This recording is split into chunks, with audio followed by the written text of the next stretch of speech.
c'est vrai, honorable présidente, qu'à l'approche des élections, les acteurs politiques adaptent les discours, parce que les discours qui passent facilement, c'est les discours de diabolisation, évidemment. Donc c'est les discours populistes. Si vous restez cohérent dans les discours, vous aurez peu de chances d'être applaudi. Donc je comprends un peu ces réflexes politiciens qui habitent bon nombre d'acteurs politiques malheureusement. Mais je voudrais vous dire ici, c'est qu'en tant que témoin, je suis témoin direct parce que j'ai été là-bas, il n'y a pas d'organisation. Et donc nous devons faire un effort de chasser la peur qui est dans nos cœurs.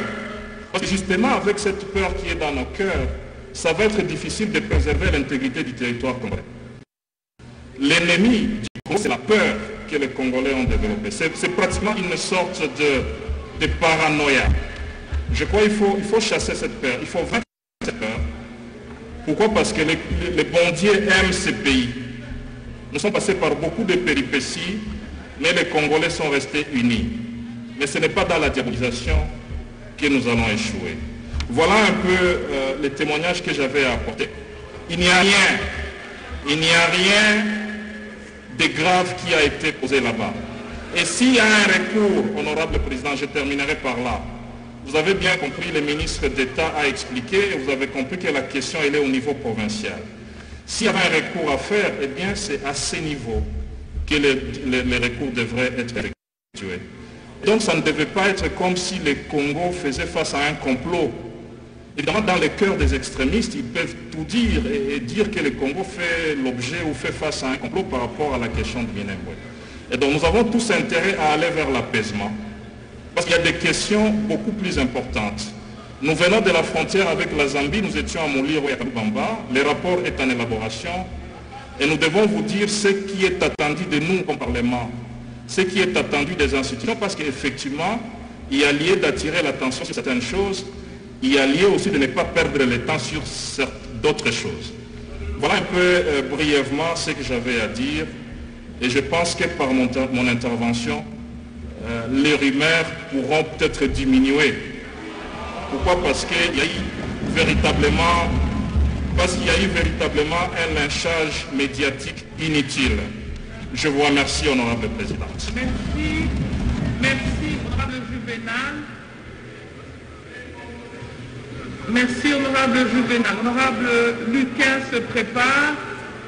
Il sera suivi par l'honorable Beaulieu. Alors, collègues, avant que l'honorable Luquin puisse prendre la parole, j'invite une fois de plus tous les collègues à faire preuve de tolérance et de courtoisie par rapport à ceux d'entre nous, collègues députés, qui prennent la parole. Nous pouvons ne pas être d'accord avec les informations qu'ils donnent, mais c'est pour nous permettre justement d'obtenir la clarté dans le débat. Il faut aussi souligner qu'il y a effectivement 8 députés qui étaient dans ces missions-là, comme d'autres qui sont au Sankourou ou dans d'autres provinces de la République, à la demande des commissions de travail qui sont parfois sollicitées par les membres du gouvernement. Donc s'il vous plaît, soyons tolérants et écoutons pour faire avancer le débat. Merci. Honorable Luquin, vous avez la parole. Merci, Honorable Présidente, pour la parole. Honorable Présidente, honorable membre du bureau, honorables députés et chers collègues. Nous avons suivi,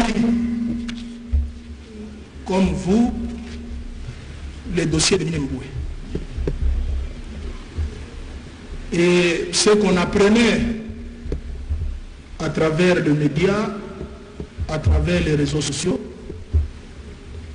ça avait perturbé toute la communauté nationale. Heureusement,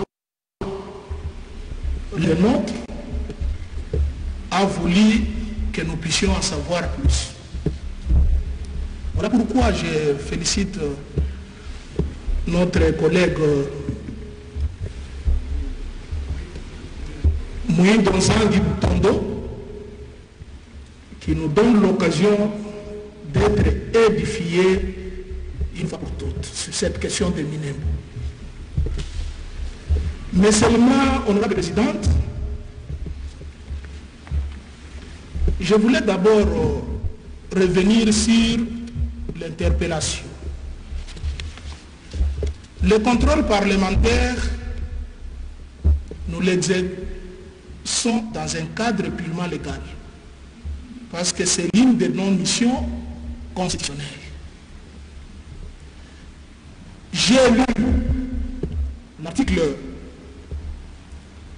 192 auquel l'interpellateur fait allusion. Cet article dit ceci. L'interpellation, c'est une demande d'explication adressée au gouvernement ou à ses membres ou aux responsables des entreprises publiques, des services publics ou des établissements publics, les invitant à se justifier sur la gestion ou sur un acte qu'ils ont posé. J'ai lu avec beaucoup d'attention les documents qui nous réunissent ce soir. Honorable Mouindo Nsaki a fustigé un comportement.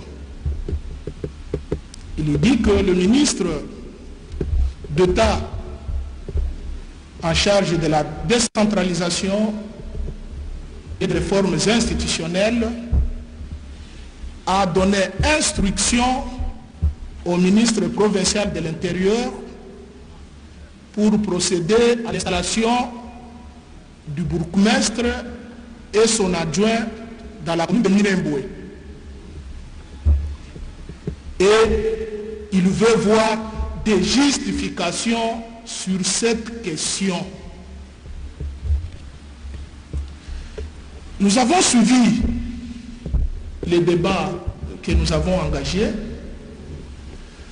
J'ai comme l'impression que nous nous écartons sur les documents de base. Nous sommes en train d'aller très loin de ce que l'honorable Mouindo Nsaki a demandé.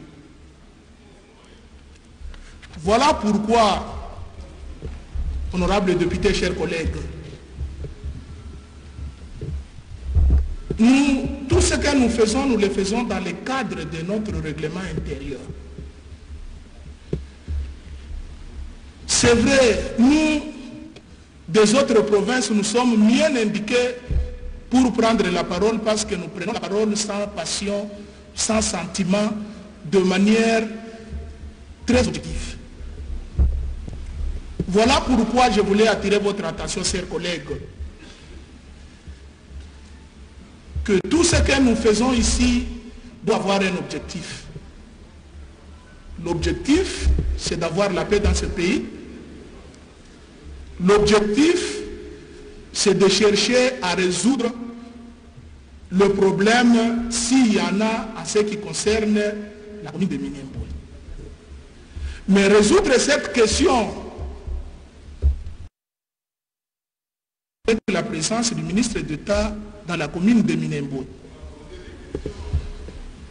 Résoudre cette question demande que nous puissions reculer un peu, voir quelle est la racine de ce dossier qui fait couler beaucoup d'encre et de salive. J'ai suivi avec intérêt l'honorable Lusenge qui nous dit que nous ne pouvons pas nous limiter dans les discours dans cette salle. Nous allons de solliciter, il a demandé à Madame la Présidente de noter que lui sollicite une descente sur terrain pour s'enquérir de la situation réelle de tout ce qui se passe au niveau de Minembwe. Cette solution, nous qui avons suivi le point de presse de son Excellence, Monsieur le Président de la République, il avait mis le vœu également de résoudre la question en constituant une commission scientifique, gouvernementale ou commission mixte, Assemblée nationale, Sénat, parce que la question ne peut pas se résoudre ici où nous sommes. Nous n'aurons pas la réalité de ce qui se passe réellement, de ce qu'il y a réellement sur terre. Voilà pourquoi, honorables députés, chers collègues, ne pensez pas que nous ne sommes pas concernés par les problèmes de Minembwe. C'est la République démocratique du Congo qui nous concerne tous. Nous les Congolais, parce qu'on a dépassionné le débat au point qu'on est en train... Il n'est pas dit que moi je dois poser la question selon votre volonté. Honorable Lucarcivé, ne répondez pas. Honorable Nembanemba, vous pouvez solliciter la parole, on va vous l'accorder. Honorable Lucas, s'il vous plaît, tolérance, courtoisie. Honorable, c'est à vous de protéger parce que c'est Honorable Nemba qui crie sur moi. Honorable Lucas, poursuivez, Voilà. s'il vous plaît. Voilà pourquoi, honorable présidente, il y a la voie qu'il faut suivre. D'abord, si nous contestons les actes qui ont précédé à l'installation de la commune de Minembwe, les actes réglementaires pris de manière irrégulière, il y a la voie de les faire annuler. Nous avons le Conseil d'État, parce que tout le monde dit que la commune de Minembwe n'a pas été érigée conformément à la loi. Nous avons une institution, une juridiction administrative instituée pour s'occuper que des actes irréguliers. Voilà pourquoi tous les débats que nous pouvons faire ici, nous pouvons dire, nous pouvons faire des recommandations. On a créé les communes en 2013, en 2015, on a suspendu. En 2017 ou 2018, on est revenu sur la case de départ. On peut suspendre aujourd'hui, demain on va encore revenir parce que ça dépend de celui qui va venir. La solution, honorable présidente, que moi je propose aux droits des députés, chers collègues, se retrouve à deux niveaux. Premièrement, si nous estimons que l'arrêté de 2013 n'était pas régulier et le décret de 2013 créant les communes et les villes était pris de manière irrégulière, nous pouvons organiser pour saisir le Conseil d'État pour obtenir l'annulation, ça sera la solution définitive. Deuxièmement, si nous estimons qu'il y a déjà les villes qui ont été installées, qui ne posent pas problème, annuler, on va annuler partiellement ou on va annuler tout le décret, nous pouvons solliciter une commission d'enquête mixte, gouvernement, Assemblée nationale, les personnalités indépendantes qui n'ont rien à voir avec les grands Kivu, qui doivent descendre sur terrain, parler avec les communautés locales, écouter tout le monde, essayer de voir ce que c'est Minembwe réellement, même sur la carte. Voilà ma façon de voir les choses, honorable présidente, chers collègues, pour sauver... Merci, honorable Lucas. Vous pouvez atterrir. Honorable Lucas, si vous pouvez... C'est la voie de la chasse. C'est la voie de la sagesse. C'est la voie de la sagesse, chers collègues. Pendant que nous nous succédons au micro, ceux qui vivent dans cet espace savent quelle est les tensions qui règnent pendant ces moments ici. Voilà pourquoi, pour résoudre le problème définitivement, je vous propose deux voies de sortie. Et pour terminer, honorable présidente, je voulais que, parce qu'on a dit que le ministre d'État a donné l'instruction, c'est une question très importante, on peut sortir même demain comme on fait avec le budget. On a dit que le ministre d'État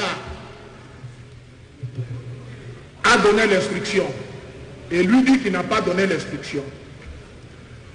Il a l'ordre de mission qui lui a donné le pouvoir de descendre, il a dit qu'il va mettre ça à notre disposition. Honorable Lucas, vous pouvez atterrir, s'il vous plaît. Honorable présidente, ma question se demandait à monsieur le ministre d'État de mettre à la disposition de cette auguste assemblée l'ordre de mission pour avoir le terme de référence de la mission qu'il a effectuée. Ça nous permettra d'élever le malentendu et de prendre une solution réfléchie. J'ai dit et je vous remercie. Merci. Honorable Bolio et l'honorable Joly se préparent.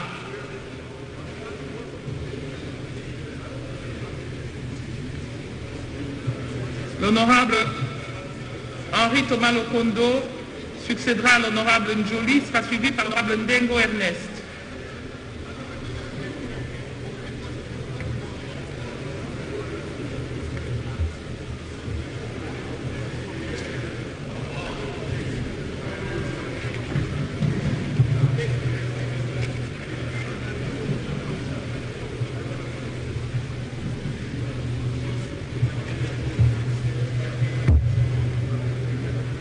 Oui, je vous en prie, honorable Beaulieu.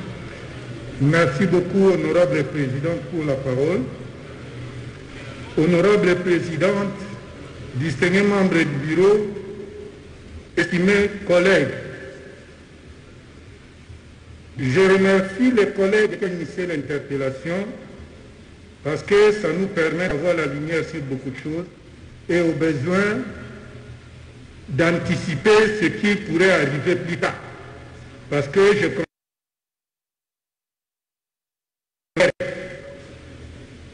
Mais avant d'en arriver là, je suis en train de m'inquiéter sur une réalité. Parlant de l'instruction que le ministre d'État, ministre de l'Intérieur, de la décentralisation aurait donnée au ministre provincial, il n'y a aucun élément qui le prouve. C'est lui qui écrit qu'il y aurait eu instruction. Je ne sais pas si c'est le ministre provincial qui lui aurait dit qu'il avait instruction. Parce que même le PV de l'installation, il ne nous l'a pas produit. C'est ce PV-là qui allait vraiment alimenter les débats. Nous ne l'avons pas malheureusement. Mais là, je me pose encore une question. Quand vous allez au point 3 de l'interpellation, les collègues abordent à la fois un morné qui est le territoire de Minembwe créé à son temps, qui était déjà dissous, et une région aujourd'hui, parce que le ministre d'État est passé par Minembwe, ressusciter un débat sur ce qui était déjà dissous. Je suis en train de me poser la question, est-ce que c'est par nostalgie que les collègues le font? Parce qu'il faut qu'on se dise, peut-être qu'aujourd'hui, le ministre d'État Rouberois est victime de cette situation nostalgique en ce que le vendeur de pierres, même lorsqu'il vend le poisson, personne ne vient acheter. On est en train de dire que non, certainement, il est en train de vendre des pierres comme d'habitude.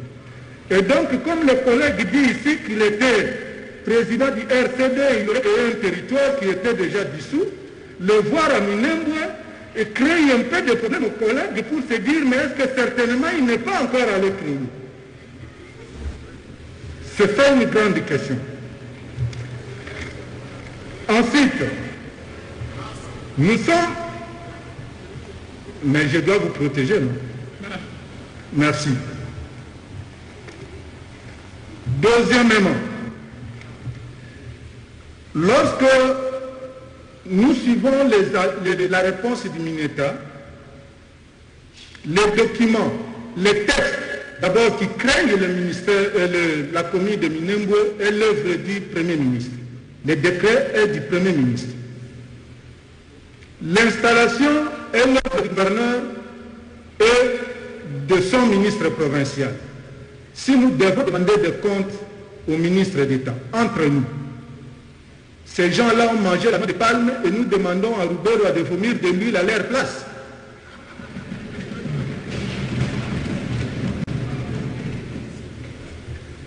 Mais qu'à cela ne tienne, j'ai quand même une question à poser au ministre d'État. La décentralisation. Aujourd'hui, le problème se pose déjà à Minembwe. Les gens crient. Sur la liste de territoires ou de communes encore créées, qui sont en attente, parce qu'il y a des communes qui sont créées, qui ne sont pas encore installés, alors que, à ma connaissance, ça ne nécessitait même pas des installations. Le mise en service par la notification suffit pour que le bourgmestre prenne ses fonctions. Mais comme on a le système des installations, je voudrais savoir si le ministre d'État peut nous dire aujourd'hui l'assurance qu'il a sur les limites d'autres territoires, parce qu'il sera concerné, il est chargé de la décentralisation, s'il a la certitude que demain, ça ne va pas encore poser de problèmes. Parce qu'il ne faut pas qu'on imagine que le problème vient seulement par Minembwe. Il y a d'autres territoires, d'autres provinces où l'application de ces décrets posera des problèmes. Peut-être lui, il y a le problème de Minembwe par nostalgie, mais ailleurs, il y aura des problèmes. Je peux déjà vous dire, au moment où nous parlons, la commune de Bolobo pose problème. Avec l'interaction des limites qu'on avait placées entre les différentes tribus. Il faudra attendre le jour où on va installer pour qu'on parte évoquer cela.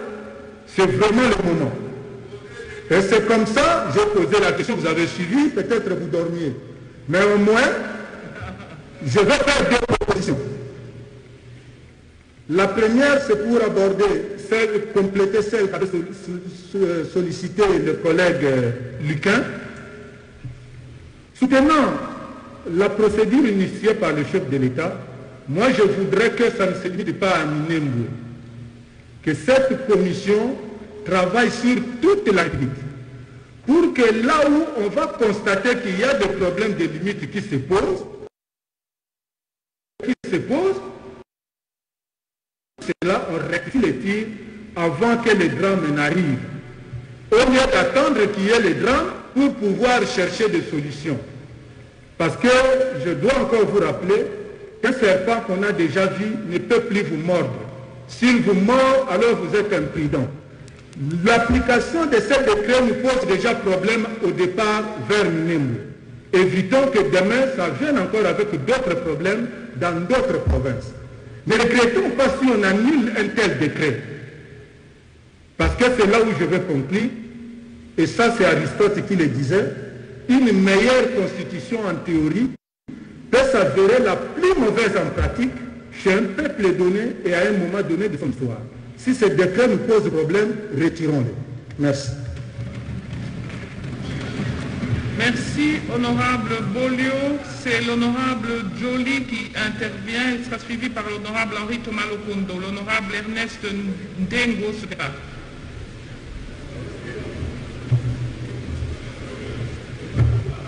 Merci beaucoup, Madame la Présidente. Madame la Présidente, honorable membre du Bureau, chers collègues, je voudrais premièrement remercier le ministre d'État pour avoir répondu à notre invitation dans un délai très court par rapport même à l'impératif de notre règlement intérieur qui demande 8 jours. Nous l'avons avant 8 jours.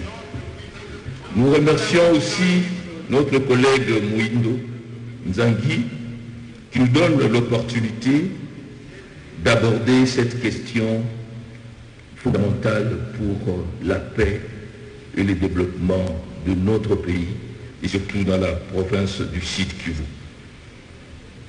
Madame la Présidente, lors de la séance sur l'opportunité, nous avons souhaité avoir un éventail beaucoup plus large